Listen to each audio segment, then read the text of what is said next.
Hoje nós vamos falar sobre o imprint. O imprint é um estudo recente, mas a gente vai fazer uma análise aqui de alguns filósofos, começando por Karl Marx.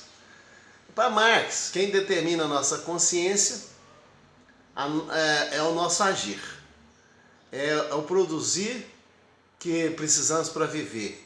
Desde o nosso agasalhar, alimentar, passando pelo lazer, crenças, diversões, etc. Ele critica os idealistas que pensavam que a vida do ser humano era toda projetada. Para ele, há uma dialética entre o idealismo e a produção dos meios, dos meios que usamos para construir a nossa sociedade. Em última instância, somos o resultado do nosso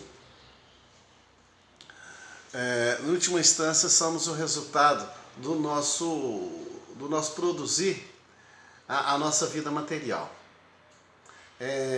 do nosso agir. A partir daí construímos toda a nossa espiritualidade, os nossos pensamentos e crenças. Então, da totalidade das relações de produção da vida material, se levanta, para Marx, uma superestrutura jurídica e política. John Locke afirmava que nascemos com a mente vazia, como um papel em branco, livre de qualquer conhecimento ou ideia. Nesse sentido, as pessoas são livres para criar o próprio destino e a sua consciência. E essa posição de Locke criou uma disputa entre o inato versus o adquirido. O homossexualismo é determinado pela genética ou é construído socialmente? A mulher é o que ela é, o resultado da sociedade que ela quer ser, ou é uma construção da cultura social?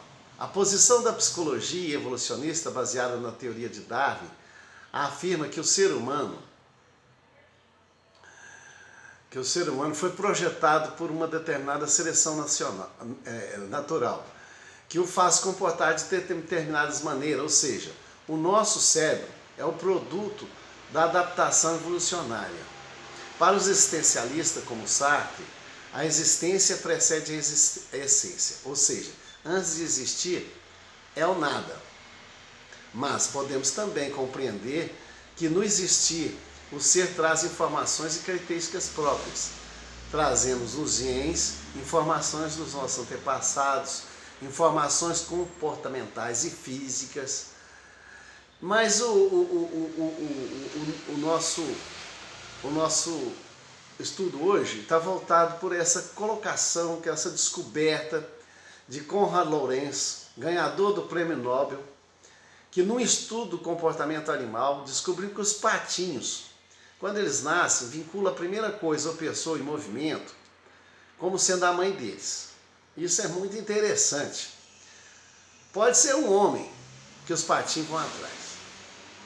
Essa característica é muito importante para a sobrevivência de animais recém-nascidos, pois as primeiras horas de vida do animal são cruciais para a sua sobrevivência. O imprint é um fenômeno bastante curioso sobre a influência da genética e do meio ambiente no comportamento animal. O recém-nascido tende a imitar o comportamento do primeiro animal que eles percebem.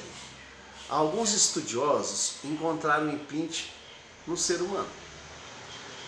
As meninas, por exemplo, às vezes procuram um namorado que seja parecido com o pai ou o contrário, que seja diferente do pai.